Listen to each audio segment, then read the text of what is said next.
Doctor Siva காணொலி நேயர்களுக்கு நெஞ்சார்ந்த வணக்கத்தை தெரிவித்துக் கொள்கிறேன். இப்போ கிரேட் பிரிட்டன் ஆண்ட பரம்பரைன்னு நம்ம சொல்றோம்ல, உலகத்தில் ஆளாமையே நம்ம ஆண்ட பரம்பரை. ஆனால் சொல்லலாம் ராஜராஜ சோழன், ராஜேந்திர சோழன் சொல்லலாம், ராஜராஜ சோழனை தி கிரேட் அப்படின்னு சொல்லலாம் அந்த தஞ்சை பெரிய கோயிலுக்கு. அப்படின்னு பார்த்தா கிரேட் பிரிட்டன் அப்படின்னு நல்லா தெரியும் நமக்கு. அந்த ஸ்காட்லாண்டு, அயர்லாண்டு, இங்கிலாந்து எல்லாம் சேர்ந்தது அப்படிங்கிற நமக்கு தெரியும். அவங்க அதனுடைய பிரைம் மினிஸ்டர் வந்துட்டார் இந்தியாவுக்கு. நேற்று வந்துட்டார். நாம் அவர் பேசுனது, நம்மளுடைய நரேந்திர மோடி அவர்கள்லாம் பேசுனது ஒரு 350 பவுண்ட் ஸ்டேர்லிங்ஸ். அதை என்ன பண்ணியிருக்காங்க, ஒரு டீல் போட்டிருக்கிறாங்க. ரொம்ப டீல். இன்னைக்கு எப்படி அப்படின்னா, எப்பொழுதுமே அங்கிருந்து உற்பத்தி செய்யப்பட்ட பொருளை இறக்குமதி செய்துதான் நம்ம காலனியாக இருக்கும் போது உள்ள ஒரு பழக்கம். த ரீசெட் என்ற புத்தகத்தில் டாக்டர் சுப்பிரமணிய சாமி, அவர் ஹார்வர்டு ப்ரொஃபஸராக இருந்தவர், P.A. சாமுவேல்சன் என்ற மாபெரும் பொருளாதார அறிஞரோட சேர்ந்து இருந்து ஆய்வு செய்தவர், கட்டுரை எழுதினவர். அந்த ரீசெட்டுன்னு எழுதின ஃபேமஸ் புக்கில் டாக்டர் சுப்பிரமணிய சாமி என்ன சொல்கிறாருன்னா, இங்கே கிட்டத்தட்ட 200 ஆண்டுகள் இந்தியாவை ஆண்டு பொழுது இங்கேருந்து சுரண்டி சென்ற செல்வத்தினுடைய மதிப்பு கிட்டத்தட்ட 71 ட்ரில்லியன் அப்படின்னார். அதுதான் இங்கே ரொம்ப முக்கியமானது. அந்த நாட்டினுடைய பிரைம் மினிஸ்டர் ஸ்டாமர் வந்திருக்கிறார். வந்துட்டு இப்போ நமக்கு கிட்டத்தட்ட 10,000 to 15,000 கோடி ஒரு டீல் பண்ணியிருக்கோம். நம்ம எல்லாம் பண்ணியிருந்தாலும் நம்ம என்ன நினைக்க வேண்டியிருக்கு அப்படின்னா, இன்னமும் நம்மளுடைய ஆண்டு உள்நாட்டு உற்பத்தியினுடைய மதிப்பு 5 ட்ரில்லியனுக்கு கொண்டு போக முடியவில்லை. இப்பொழுது நாம் முயற்சி பண்ணுகிறோம். ஏன்னா சீனாவினுடைய உள்நாட்டு வருமானம் நம்ம அடிக்கடி நம்ம சொன்னதான், ஆண்டுக்கு கிட்டத்தட்ட 30 ட்ரில்லியன் போயிடுச்சு. 27 ட்ரில்லியன்லேருந்து 30 வரையிலும் இருக்கு. அமெரிக்காவினுடைய ட்ரில்லியன் கிட்டத்தட்ட 27லேருந்து 30 அமெரிக்காவில் தான், 17லேருந்து 20 தான் சைனா போயிடுச்சு. ஆனால் இன்னைக்கு அமெரிக்க பொருளாதாரம் எதில் இருக்குன்னா, இட் இஸ் இன் தி ட்ரஃப்.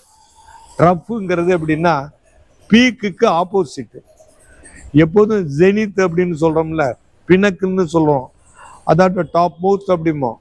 அப்போ பூம் அண்டு பஸ்ட்னு எக்கனாமிக்கில் அந்த சர்க்கிளில், அந்த சைக்கிளில் உச்சகட்டத்திலேருந்து கீழே வந்துட்டு அமெரிக்கன் எக்கானமி. என்ன அமெரிக்கன் எக்கானமி? உலகத்திலேயே கடங்கார நாடு நம்பர் 1 எதுன்னா ஐக்கிய அமெரிக்க நாடு. அது என்ன 37 ட்ரில்லியன் வட்டியே 1 ட்ரில்லியன் கட்டிகிட்டு இருக்கிறான் அப்படின்னுட்டு. அதில் நீங்கள் பார்த்தீங்கன்னா 37 ட்ரில்லியன் 8 ட்ரில்லியன் ஜப்பான் வச்சுருக்கான். இது 800 பில்லியன். 1 ட்ரில்லியன் சைனா வச்சுருக்கான் அப்படின்னு சொல்லிட்டு பார்க்கணும்னா, இப்போ என்ன ரீசண்டாக ஒரு ஆய்வாளர், ஒரு பொருளாதார வல்லுநர் சொல்லியிருக்காரு அப்படின்னா, இந்த ட்ரம்ப் கொண்டுகிட்டு வந்த இந்த டாரிஃப்னு இறக்குமதி வரி, அமெரிக்காவில் இறக்கப்பட்ட பொருள்களுக்கு மீது விதிக்கப்பட்ட வரி, அது என்ன ஆயிடுச்சுன்னா, குதிரை விழுந்தது இல்லாமல் குடி பறிச்சுதுங்கிற மாதிரி அந்த பொருளாதாரத்துக்கு சாதகமாக இருக்குங்கிறத விட அது பாதகமாக போய்விட்டது. எப்படி அப்படின்னா, கடனும் குறையல, கடனும் அதிகரிச்சிட்டு இருக்கு. அது மட்டும் இல்லை, வெளிநாட்டுக்கு கொடுக்க வேண்டிய கமிட்மெண்ட் ரொம்ப அதிகமாக இருக்கு. அது மட்டும் இல்லை, மேனுஃபேக்சரிங் உற்பத்தி பண்ணுகின்ற தொழிற்சாலைகள் அங்கே வரவில்லை. இதுதான் முக்கியம். அவன் செய்ததெல்லாம் என்ன செய்தான், எல்லாம் நீங்கள் இங்கே வாங்க, உங்களுக்கு ஏகப்பட்ட சலுகை தர்றேன், அமெரிக்கா ஃபார் அமெரிக்கன்ஸு அப்படின்னு சொல்லலாம், அமெரிக்கா ஃபர்ஸ்ட்ன்னு சொன்னான். இந்த அப்ஜெக்டிவ்ஸு, இந்த நோக்கங்கள்லாம் நிறைவேற்றிருந்தானா இல்லை. அங்கே என்ன ப்ராப்ளம் அப்படின்னா, நான் பார்ப்பேன், நம்ம ரொம்ப பேருக்கு இந்த சிஸ்டத்தை பற்றி தெரியல. எக்கனாமிக் சிஸ்டம் இப்படி ஒர்க் ஆகுது அப்படின்னு. மார்க்ஸினுடைய எக்கனாமிக்ஸில் கூட அதில் முக்கியமான பங்களிப்பு என்ன இந்த உலகத்துக்கு செய்தது கார்ல் மார்க்ஸோட டாஸ் கேபிட்டல் அப்படின்னா, பொருளாதார வளர்ச்சி எப்படி பல கட்டங்களை தாண்டி போகிறது, ஒரு கட்டத்திலிருந்து இன்னொரு கட்டத்துக்கு எப்படி போகுது, அப்படியே எப்படி ஃபியூடலிசம் கேபிட்டலிசம் வருது, கேபிட்டலிசத்துலேருந்து எப்படி சோசியலிசம் போகுது, சோசியலிசம் எப்படி கம்யூனிசம், அப்படின்னு வேரியஸ் ஸ்டேஜஸ் நல்லா எக்கனாமிக்ஸ் நடத்தும் போது hunting stage, fishing stage, pastoral stage, agriculture stage, guild stage, industrial stage, atomic stage, space age, இப்போ ஏஐ ஏஜ், ஆர்டிஃபிஷியல் இன்டெலிஜென்ஸ். அதை கூட ஒரு செமினாரில் சொல்லும் போது ஆர்டிஃபிஷியல் இன்டெலிஜென்ஸ் இஸ் ஆர்டிஃபிஷியல். எப்படியும் ஹியூமன் பிரெயினை மனிதனை ரீப்ளேஸ் பண்ண முடியாது. இப்போதெல்லாம் இந்த பீடிகையெல்லாம் போட்டதனுடைய நோக்கம் என்னன்னா, அமெரிக்க பொருளாதாரம் மோசமாக இருக்குது, கிரேட் பிரிட்டன் பொருளாதாரம் மோசமாக இருக்குது, ஆஸ்திரேலியா பொருளாதாரம் மோசமாக இருக்குது. இப்போ என்ன, குளோபல் எக்கனாமிக் கிரைசிஸ் போயிட்டு இருக்கு. இந்த கட்டத்தில் நமக்கு மிக உயர்ந்த அஃப்ளூயன்ட் சொசைட்டின்னு கென்னத் கால்பிரைட் எழுதினாரு. அப்படிமே செல்வ வளம் குளித்த நாடு நம்மளது இல்லை. நம்ம இப்போதான் கைவண்டியை வச்சு நடந்தவங்க இப்போ கைவண்டியை விட்டுட்டு இப்போ தானாக நடக்கலான்னு நம்ம ஆரம்பிக்கிறோம்.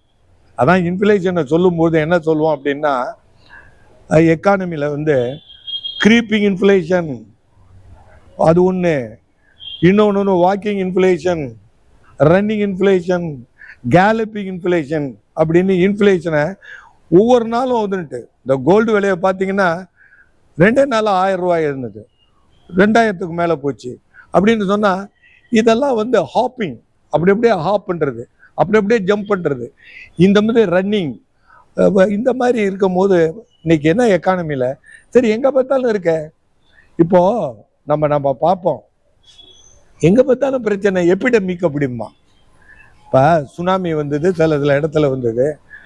நம்ம இது 1919 இது 2019 என்ன வந்தது அப்படின்னா வேற ஒன்றும் கிடையாது.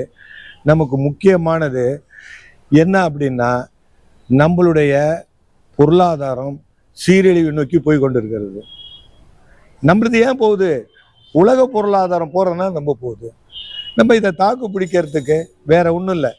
இதை தான் ஜான் மேனார்ட் கீன்ஸ் அப்படிங்கிறவர் 1936 ஒரு புத்தகம் எழுதினார், the general theory of employment, interest and money. அதில் சொல்லும்போது என்ன சொல்கிறாரு அப்படின்னா, இந்த கன்சம்ஷனும் ப்ரொடக்ஷனையும் மெயின்டைன் பண்ணணும். அதுதான் இங்கே பொருளாதாரத்தை அமெரிக்காவில் சரியாக செய்யலை, ஆஸ்திரேலியாவில் செய்யலை, கிரேட் பிரிட்டனில் செய்யலை, இந்தியாவிலையும் செய்யலை. இதுக்கு என்ன சொல்கிறது அப்படின்னா, செல்வம் ஓரிடத்திலேயே குவிந்து கொண்டு இருக்கிறது. ஒரு பக்கம் இல்லாமையும் வறுமையும் குவிந்து கொண்டு இருக்கிறது. அப்போ எப்படின்னா, நீ ப்ரொடக்ஷன் பண்ணுற, அது யாருக்காக ப்ரொடக்ஷன் பண்ணுற? யாருக்காக? மனிதருக்காக, நுகர்வோருக்காக. அவங்களுக்கு போகணும்னா போகல. இப்போ என்ன பிரச்சனை? எல்லாம் உற்பத்தி பண்ணுற, வெளிநாட்டிலேருந்து கம்பெனி வர்றான், முதலீடு பண்ணுற, உற்பத்தி பண்ணுற, அப்புறம் என்ன ஆயிடுது, நிறைய பேருக்கு வேலை கொடுக்கலையே. இப்போ Starmer great Britain prime minister வந்திருக்கிறார், வந்துட்டு 350 பவுண்ட் ஸ்டெர்லிங்ஸ் அதில் போட்டு இன்வெஸ்ட் பண்ணுறாரு. இப்போ நம்ம நாட்டில் இருந்து கம்பெனி இங்கிலாண்டில் போய் 64 கம்பெனிக்கு போய் அங்கே முதலீடு பண்ணுறோம் நம்ம. அப்போ முதலீடு செய்கிறதுனால என்ன ஆகுது, நமக்கு அங்கேருந்து இன்வெஸ்ட் பண்ணுறதுனால நமக்கு ப்ராஃபிட் வருது இங்கிலாண்டில். அந்த ப்ராஃபிட் வந்தால் இங்கே இன்வெஸ்ட் பண்ணலாம். இதெல்லாம் சுருக்கமாக பொருளாதார அறிஞர்கள் என்ன சொல்கிறோம் அப்படின்னா, சேவிங் இன்வெஸ்ட்மெண்ட் இருக்கணும், அதே மாதிரி ப்ரொடக்ஷன் கன்சம்ஷன் இது சரியாக மேனேஜ் பண்ணுறாங்களான்னு பண்ணலை. இப்போ அமெரிக்காவில் தானே செய்யணும் அப்படின்னு உதவி பண்ணாங்க, மேனுஃபேக்சர் பண்ணணும் அமெரிக்காவில். யாரும் அவனுக்கு பண்ண முடியல. ஏன்? காஸ்ட் ஆஃப் ப்ரொடக்ஷன் அதிகமாக இருக்குது. 1 மணி நேரத்துக்கு $15 $30 தரணும் ஒரு அமெரிக்கனை வேலை வச்சுட்டா. $1 89 ரூபா 90 ரூபா போயிடுச்சு. இன்னமும் $1 100 ரூபா ஆக போகுது. அப்போ ₹1 கொடுத்து ஒரு தேங்காய் வாங்கினோம்னா 100 ரூபா கொடுத்து ஒரு தேங்காய் வாங்கணும். அப்போ இப்படியெல்லாம் என்ன அமெரிக்காவில்? அப்போ என்ன, அமெரிக்க மக்களோட வருமானம் பெருகவில்லை, விலை மட்டும் கோரி கொண்டு இருக்கிறது. அப்போ கேப் விழுவுது. அப்போ வேஜுங்கிறதா வருமானம். இப்போ தொழிலாளி ஏது வருமானம்? கூலி தான், தினக்கூலி, மாத கூலி இதெல்லாம் வருது.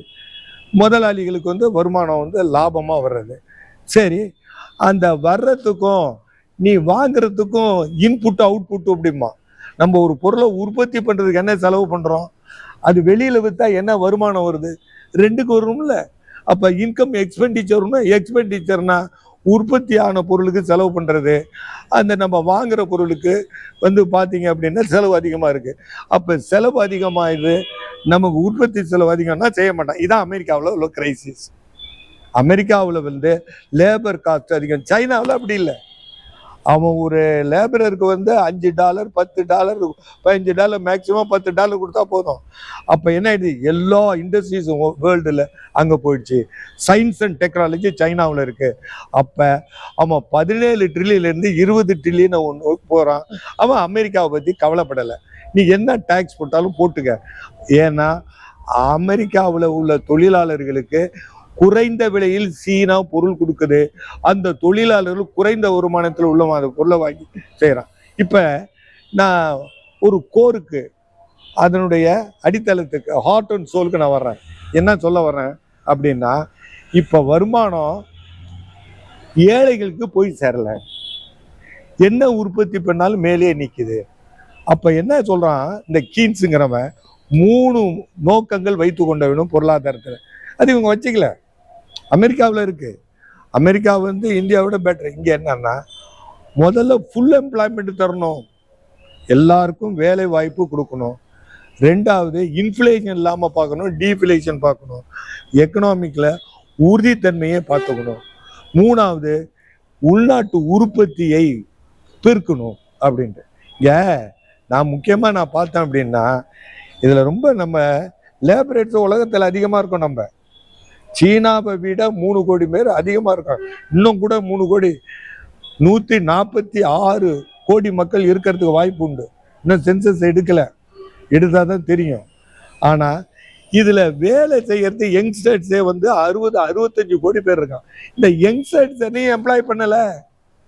இப்போ விஜய்கிட்ட போகிறான், ஆயிரக்கணக்கான போகிறான், லட்சக்கணக்கான போகிறான்னா அவனுக்கு எம்ப்ளாய்மெண்ட் இல்லை.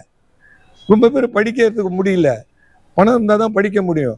அப்போ எப்படி ஆயிடுச்சுன்னா, இன்னைக்கு வறுமை நிலை இருக்கு, அதே நேரத்தில் வேலை இல்லை. வேலை இருந்தால் வருமானம் வரும், வருமானம் வந்தால் தான் வாங்கின பொருளை நுகருவான். இப்போ உற்பத்தி செய்த பொருள் விற்கவில்லை. அமெரிக்காவில் தான் பிரச்சனை, இங்கிலாந்தில் தான் பிரச்சனை. அதனால தான் இங்கிலாந்துலேருந்து வந்த இந்த பிரைம் மினிஸ்டர் நம்மளோடு போட்டு கொள்கிறார். இந்தியா உலகத்தில் முக்கியமான நாடாக ஆகிவிட்டது. எதனால் ஆகிவிட்டது? மக்கள் தொகையினால. இங்கே பொருள்கள்லாம் கொண்டு வந்து விற்கலாம். அதனால அமெரிக்கா நம்ம மேலே கண் வச்சிருக்கான், ரஷ்யா நம்ம மேலே, சைனாவும் நம்மளோட இருக்கான், இங்கிலாண்டும் இருக்கான், ஆஸ்திரேலியாவும் இருக்கான். உலகத்துள்ள அத்தனை நாடும் இப்பொழுது சீனாவை விட இந்தியா மேல் இருக்கிறான். இப்போதான் இவர்கள் என்ன தவறு செய்கிறார்கள் என்று சொன்னால், ஆட்டோமேஷன், கம்ப்யூட்டரைசேஷன், ஆர்டிஃபிஷியல் இன்டெலிஜென்ஸு, இந்த மாதிரி மெக்கனைசேஷன், மாடர்னைசேஷன் பண்ணி என்னன்னா லேபரேட்டர்ஸ் இல்லாமல் பண்ணுறான். லேபரேட்டர்ஸ் இல்லாத நாடு எதுக்கு? சயின்ஸு டெக்னாலஜி யாருக்காக? எல்லாம் இந்த மக்களுக்காக. அந்த மக்களை வந்து வேலைக்கு இல்லாமல் நீ பண்ணிட்ட, எல்லாம் மிஷின் வச்சுக்கிட்ட அப்படின்னா இன்னைக்கு ஒன்றும் இல்லை. நான் பேப்பரில் பார்க்குறேன், வெளிநாட்டிலேருந்து வர்றவங்க என்னன்னா, இப்போ ஸ்விக்கிலேயோ மற்றதில் அமேசான்லையோ ஆர்டர் பண்ணால் ஆள் வந்து கொடுக்குறான். அங்கே அப்படி இல்லை, ரோபோ வருது. ரோபோ வந்து இருக்குது, கொடுத்துட்டு போகிறான்னா பார்த்துங்க, டெலிவரிக்கு மனுஷனே இல்லை. இந்த மாதிரி இருக்கிற ஒரு நாட்டில், அதான் காந்திஜி மாவும் சொன்னாங்க, என்னன்னா மக்கள் பயன்படுத்துகின்ற பொருள்களை மக்களே உற்பத்தி செய்கின்ற அளவு கொண்டு வரணும். இப்போ அக்ரிகல்ச்சரில் பார்த்தீங்கன்னா கோடிக்கணக்கான வேலை கொடுக்கலாம். அதே மாதிரி துணி நெய்கிற இடத்துல மிஷின் இல்லாமல் மக்களை பயன்படுத்தா அவங்க செய்யலாம், அந்த கைத்தறி அப்படின்னுட்டு. அதே மாதிரி சிறு தொழில்கள், குறுந்தொழில்கள், இடைப்பட்ட தொழில்கள்லாம் பண்ணலாம். இதை அவங்க கான்சென்ட்ரேட் பண்ணல. அதுவும் புதிய பொருளாதாரம் 1997 வந்த பிறகு என்ன ஆயிடுச்சுன்னா, குடிசை தொழில், கைத்தொழில் எல்லாமே அழிஞ்சு போச்சு. எல்லாமே வந்து மிஷினில் செய்து வர்றதுன்னா, இப்போ ஒன்றும் இல்லை. நான் கல்கட்டாவில் போயிருந்தேன் ஆராய்ச்சிக்கு. அங்கே போயிருந்தப்ப என்னன்னா, களையமாக இருக்கும், சின்ன சின்ன களையாக இருக்கும். டீ அதை தான் ஊற்றி கொடுப்போம், அதை பக்கத்தில் அப்படி போடுவோம். இது எதுக்கு வேணா, குயவர்களுக்கு வேலை கிடைக்கும். இப்போ பிளாஸ்டிக்கில் வந்து ஒரு தட்டு தட்டிங்கன்னா, ஒரு கூடையில் பாலால் போட்டுட்டா லட்சக்கணக்கான கப்பு வந்து விழும், டீ கப்பு வந்து விழும். அப்போ இங்கே என்ன ஆயிடுது, மனிதனுக்கு இல்லாமல் மனிதனால் உற்பத்தி செய்த பொருளை நீ வந்து என்கரேஜ் பண்ணாமல், மேனுஃபேக்சர் தயாரிக்காமல் செய்யறதுனால என்ன ஆயிடுது, அன்எம்ப்ளாய்மெண்ட் வருது. அதனால இப்போ என்ன ஆயிடுச்சுன்னா, இந்த மாடல் இருக்க எக்கனாமிக்ஸ் மாடல், இதை பற்றி சொல்லி என்னுடைய உரையை வந்து இந்த அளவில் நிறுத்திக்கொள்ள விரும்புகிறேன். இந்த மார்க்கெட் எக்கானமி எ மித் ஆர் ரியாலிட்டின்னு இந்த புத்தகம் எழுதுனேன். இது வந்து 2006 எழுதுனேன். 2006 எழுதினப்போ என்னன்னா, அந்த காலகட்டத்தில் விஹெச் வாலண்டரி ஹெல்த் சர்வீஸ்ன்னு விஹெச்எஸ்ன்னு டைட்டில் பார்ட் இருக்கு. இப்போ ஏகேஎஸ்ன்னு வர்றாரு, ஐஐடி மெட்ராஸில் பேசிட்டு அங்கே வர்றாரு. நானும் அங்கே போயிருந்தேன். போனது நான் 2வது ரோவில் உட்காந்தேன். முதல்ல எம்எஸ் சுவாமிநாதன் போன்ற அறிஞர்கள்லாம் எல்லாம் உட்காந்துருந்தாங்க. அப்போ ஏகேஎஸ்ன்னு பேசிட்டு வந்து புஸ்தகம் சில பேர் கொடுத்தாங்க. ரொம்ப இதாக டைட்டில் பார்த்துட்டு வாங்கலை. நான் இதே புத்தகத்தை கொண்டு விட்டு போய் அவர்கிட்ட நீட்டினேன். இது என்னது? மார்க்கெட் எக்கானமி எ மித் ஆர் ரியாலிட்டி, அங்காடி பொருளாதாரம் உண்மையா பொய்யாங்கிறது தான் இது. இதை எழுதிட்டு அங்காடி பொருளாதாரம் வந்து மித்துன்னு நான் எழுதினேன். இதை பார்த்துட்டு உடனே வாங்கிட்டேன். யாரு? ஏகேஎஸ்என், நோபல் பரிசு பண்ணவர், முதல் இந்தியன், முதல் ஆசியன். அது மட்டும் இல்லை, professor of philosophy, professor of economics. அவர் வந்து என்ன ஒயிட் ஹவுஸில் அவரை வரவழைச்சு அவர்கிட்ட ஆலோசனை கேட்டார் பாரக் ஒபாமா அவருக்கு. அதனால என்ன ஆயிடுது, எதில் சொல்ல வரேன் அப்படின்னா, குருடன் யானையை இருட்டில் தேடுற மாதிரி இவன் என்ன பண்ணுறாங்க அப்படின்னா, நம்ம ஆட்கள் பொருளாதார தீர்வு நிறையா இருக்கு, அதை விட்டுட்டு தான் மார்க்கெட் தாச்சர் வந்து அங்காடி பொருளாதாரம் சிறந்ததுன்னு சொன்னாங்க. அதே மாதிரி ரீகன் அமெரிக்காவில் சொல்லிட்டு இருந்தார். இங்கேயும் வந்து மோடி அவர்களும் செய்தார். கடைசியில் இன்னைக்கு டொனால்டு ட்ரம்ப் செய்த கடைசியில் எக்கானமி கொலாப்ஸ் ஆயிடுச்சு. அமெரிக்கன் எக்கானமி கொலாப்ஸ் ஆயிடுச்சு. எப்படி கொலாப்ஸ்? நாட்டு வருமானத்தை விட கடன் வந்து அதிகமாக போய்விட்டது. 27 ட்ரில்லியன் 30 ட்ரில்லியன் வரலாம் இருக்கு அமெரிக்காவில். நாட்டோட கடன் எவ்வளவு? 37 ட்ரில்லியன். 37 38 போயிட்டு இருக்கு. ஆண்டுக்கு 1 ட்ரில்லியன் கடன் வட்டிக்கு கொடுக்கணும், வட்டி மட்டுமே. அப்ப என்ன ஆயிடுது? மாடி வீட்டு ஏழையாக அமெரிக்கா ஆகிவிட்டது. இந்த மாதிரி கிரைசிஸ்ல நம்ம பொருளாதாரத்துல என்ன செய்யணும் அப்படிங்கிறத இன்னும் டீட்டெயில்ஸ் இருக்கு, நிறைய பேசுவோம்.